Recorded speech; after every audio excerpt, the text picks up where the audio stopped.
In 1947, the flying disc or flying saucer craze all started on June 24th in Washington, near Mount Rainier, with an Idaho businessman and aviator named Kenneth Arnold.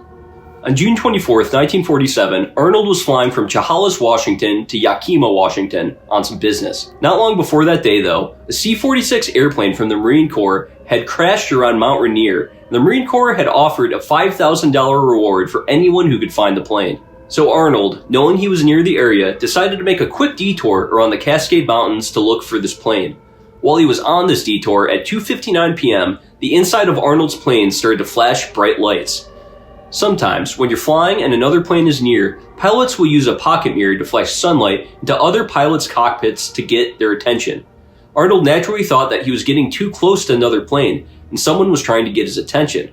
He then noticed that the bright lights flashing in his cockpit were no ordinary lights. What he then saw would be the first widely publicized flying saucer sighting in American history.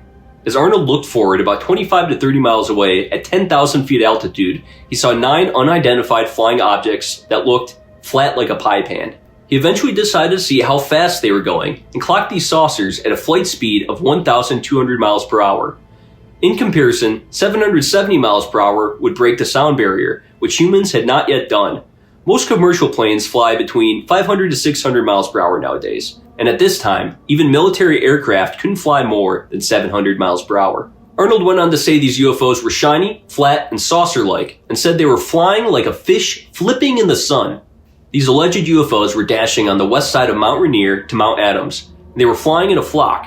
Arnold would eventually roll down the window of his plane just to make sure that this wasn't some strange reflection from the sun through his window.